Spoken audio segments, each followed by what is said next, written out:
मसूद परवेज़। आज बड़ा दिलचस्प आपसे एक मौजू डिस्कस करना था। सूरत ये है कि पिछले दिनों आपको पता है कि मैं सियालकोट यूनिवर्सिटी में इनवाइटेड था एज ए स्पीकर, और मुझे वहाँ जाने का जब मौका मिला तो मैं जब यूनिवर्सिटी के अंदर गया तो वाइस चांसलर मेरे साथ था, तो मैंने उनसे पूछा कि क्या ये सियालकोट यूनिवर्सिटी का गर्ल्स कैंपस है, क्योंकि सारी ही खवातीन थी। कोई इक्का दुक्का तलाश करने पे कोई लड़का नज़र आ रहा था। मैं समझा कि शायद वो एडमिनिस्ट्रेशन में होगा, तो वो वाइस चांसलर साहब मुस्कराए, कहते नहीं, ये गर्ल्स कैंपस नहीं है, ये को एजुकेशन है। खुशखबरी, प्लांट टिश्यू कल्चर ट्रेनिंग का आगाज़। टिश्यू कल्चर ट्रेनिंग का आगाज़ 19 जनवरी से शुरू होगी। दौरानिया 1 हफ़्ता। मकाम PCSIR कराची। फ़ीस 15,000। रजिस्ट्रेशन के लिए अभी रब्ता करें 0300 88 20 519 0300 88 20 519। तो मैंने पूछा कि अगर खवातीन इस तादाद में होंगी, यानी 98% खवातीन थी, और जो लड़के थे या मर्द थे वो किसी कोने में दुब के बैठे थे, ऐसे ही जैसे कि जब हम पढ़ते थे तो खवातीन का कुछ कोटा होता था और वो एक स्पेशल रूम में छुप के बैठती थीं, नकाब पहनती थीं और आहिस्ता आहिस्ता वो बातें करती थीं और अपने डिस्कशन को, क्योंकि तीन चार खवातीन ही हुआ करती थीं, बाकी सारी जो पॉपुलेशन थी, स्टूडेंट थे, वो सारे मेल होते थे। अब यहाँ पे उल्ट था, यानी मेल 2% और फीमेल 98%। तो जब हम देखते हैं, क्योंकि मैं एक वेटनरी डॉक्टर हूँ, कि जब पूरे फार्म में कई दफ़ा हम लेयर रखते हैं मुर्गियाँ, तो उसमें 2% एरर हो जाता है, तो मुर्गे भी आ जाते हैं 2%। तो वो मुर्गे जो हैं वो उसी तरीके से बिहेव करते हैं जैसे वो मुर्गियाँ करती हैं। वो अजाने देने भूल जाते हैं, वो कभी भी अजाने नहीं देते, वो बिल्कुल अलर्ट हो जाते हैं और वो फिर रहे होते हैं। खैर, इधर भी सूरत कुछ ऐसी थी कि जो वहाँ पे लड़के थे वो भी चल छोड़े, खैर इसको तो। लेकिन असल मसला ये है कि जब खवातीन इतनी ज़्यादा हो जाएंगी तो फिर इनको अच्छे रिश्ते मिलेंगे। रिश्ते तो मर्दों से ही होने हैं, खवातीन शायद इसलिए गवर्नमेंट ने फिर वो बिल पास कर दिया कि हम जिन्स परस्ती भी कर लें, जो कोई मसला नहीं। क्योंकि जब खवातीन जो हैं इतनी ज़्यादा पढ़ी लिखी होंगी तो मर्द 2% होंगे, तो उनको रिश्ते पढ़े लिखे कहाँ से आएंगे? फिर जाहिर है उनको रिश्ते अनपढ़ ही आएंगे या कम पढ़े लिखे आएंगे, उनके स्टैंडर्ड को तो नहीं आ सकते, क्योंकि मर्दों की पॉपुलेशन ही 2% होगी। अब एक MSc की हुई या PhD खातून जो है, जब वो रिश्ता तलाश करेगी तो कोई PhD मिलेगा तो उससे करेगी ना, या फिर यह है कि अपने से नीचे करेगी। और जब इतनी जो खवातीन जो पढ़ी होंगी जॉब्स फिर उनको मिलेगी, तो जब खवातीन एक सीट के लिए सारी कैंडिडेट्स खवातीन ही होंगी तो मर्द जो है फिर वो उनको अमूर खानादारी सीखने पड़ेंगे। और इसलिए हमने फिर एक सोचा है कि मर्दों के लिए अमूर खानादारी और दस्तकारी ट्रेनिंग रखें, ताकि वो घर बैठ के वो संभालें और ख़वातीन जो हैं वो जॉब करें, ताकि जो वो कंसेप्ट है बराबरी का वो पूरा हो जाए। हालांकि होना ये चाहिए था, जब हम लोग पढ़ रहे थे तो 10% होता था, 10% कोटा होता था ख़वातीन के लिए, और हमारा जो था सब्जेक्ट ये प्योरली मेल ओरिएंटेड जॉब थी। मसलन वेटनरी डॉक्टर जो है, अगर कोई खातून बन जाए तो वो क्या घोड़े को हैंडल कर पाएगी? क्या वो भैंस के साथ, क्योंकि उसको ज़ाहिर हैंडल करना, रेस्ट्रेन करना वो भी एक काम है, तो क्या वो कर पाएगी?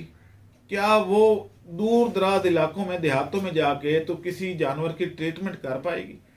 अब मैं जब यूनिवर्सिटी ऑफ एग्रीकल्चर गया कल, तो पता चला जी कि उधर भी यही हाल है, इक्का दुक्का मेल, बाकी सारी फीमेल। एग्रीकल्चर ग्रेजुएट जो हैं वो मेल हुआ करते थे, मोटर बाइक पे देहातों में जाया करते थे। इसी तरीके से MCOs जैसे आपने देखा, मोबाइल क्रेडिट ऑफिसर, बैंकों ने भी रखे सारा कुछ, तो वो तो जॉब कर सकते हैं। क्या फीमेल मोटर बाइक पे जाएगी शहर से कुछ 50 किलोमीटर दूर या 60 किलोमीटर दूर? कैसे मुमकिन है? और रात को वापस आएगी अकेली? यानी ये तो वही बात होगी जब थाने नए नए बने, बेनजीर दौर में थाने नए बने, तो थानों की सिक्योरिटी के लिए फिर बंदे रखने पड़े, क्योंकि खवातीन थाने में अकेली गैर महफूज पाई गई। तो इसलिए ये सरमाया ज़ाया हो रहा है, जो एजुकेशन के लिए बजट रखा जा रहा है वो भी इस काम में ज़ाया हो जाता है। क्योंकि जब खवातीन पढ़ के उसके बाद कितनी डॉक्टर हैं जो डॉक्टर बन के तो जॉब करती हैं, उसके बाद तो हांडी रोटी कर रही होती हैं। तो ये सरमाया ज़ाया मत करें, अपने बच्चों को पढ़ाएं। और मेरिट पे, ओपन मेरिट पे खवातीन को नहीं आना चाहिए, इनके लिए कोटा मखसूस होना चाहिए कि चले कुछ डिजर्विंग हैं वो आए, उसमें जॉब एडमिशन लें, जॉब लें, जो भी है। लेकिन ओपन मेरिट में क्योंकि लड़के इधर उनकी और एक्टिविटीज़ भी काफ़ी होती हैं, वो उतने नंबर नहीं ले पाते कि वो लड़कियों का मुकाबला कर सकें। हमारे जो बच्चे हैं उन्होंने कुछ घूमना फिरना भी है, फिर खेलने प्ले ग्राउंड में भी जाना है, बाकी चीज़ें भी हैं, काम भी घर के करने होते हैं, सारा कुछ। यानी बाप जब जाता है तो बेटे के जिम्मे लगा देता है कि ये बाजार से चीज़ें लेके आओ। खवातीन क्योंकि घर में बैठी रहती हैं तो उनके नंबर वो रट्टा रुट्टा लगा के तो ज़्यादा ले लेती हैं। तो इस तरीके से जो एडमिशन है या प्रोफेशनल एजुकेशन है, उसमें ख़ास तौर पे आप मेल को 95% मेल ही होने चाहिए। सिर्फ 5% खवातीन को जो बैठने वाली जॉब बाद में कर भी सकें, जैसे लैब में कोई जॉब है तो चले खवातीन को प्रेफर करें, लेकिन फील्ड वर्क में कैसे जाएंगी? ये एक्वाकल्चर, फिश फार्मिंग जो है ये अब शहरों से बाहर होती है। ज़ाहिर पॉन्ड बाहर होते हैं बने हुए, और सारा कुछ शहर माल रोड पे तो कोई फिश फार्म बनाने से रहा, तो उधर कौन जाके उनको करेगा, उन मशवरे देगा, उसकी इंस्पेक्शन करेगा, रात को उधर स्टे करेगा? क्या खवातीन के लिए मुमकिन है? अगर कोई हो भी जाए सिलेक्ट या रखी जाएगी तो क्या वो महफूज तरीके से घर पहुंच पाएगी? हमारे यहाँ जो हालात हैं, आपने वो बंद रोड क्या कहते हैं, करोल घाटी वाला वाकया सुना था कि शादीशुदा खातून के साथ क्या हुआ। यहाँ तो भेड़िए फिर रहे हैं, तो ऐसी खवातीन की सिक्योरिटी कौन करेगा? तो खुदारा इस बात पे सोचें, अपने बच्चों को एजुकेट करें। खवातीन जो हैं वो वैसे भी अल्लाह ताला ने भी एक स्टेप नीचे इसलिए रखा है कि अगर दोनों बराबर हो जाएं, एक म्यान में 2 तलवारें नहीं समा सकती, इसलिए इसी तरीके से 2 सरबराह घर के नहीं हो सकते। तो इस पे मेरी आज की जो वीडियो है ये आप लोगों को थोड़ा शऊर देने की है। खवातीन नाराज होंगी मुझे पता है, लेकिन रियलिटी यही है। मैं क्योंकि रियलिटी पे बात करता हूँ, इसलिए हकीकत यही है कि खवातीन का कोटा मखसूस होना चाहिए। खवातीन ये काम नहीं कर पाती, उनको अल्लाह ताला ने सिनफ नाजुक बनाया है। तो मैंने तो बनाया नहीं उनको सिनफ नाजुक, अल्लाह ताला ने बनाया, तो उनको सिनफ नाजुक ही रहने दें। उनसे इस तरह के काम मत करवाएं।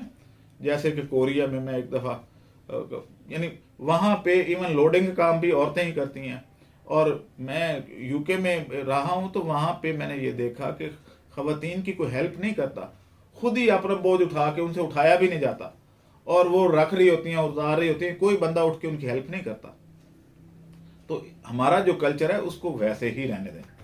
अब मुझे इजाज़त दें, अल्लाह हाफिज़। हमारे चैनल को सब्सक्राइब करें और साथ में बेल आइकन को भी दबा दें ताकि हमारी हर नई आने वाली वीडियो आप तक बआसानी पहुंचे।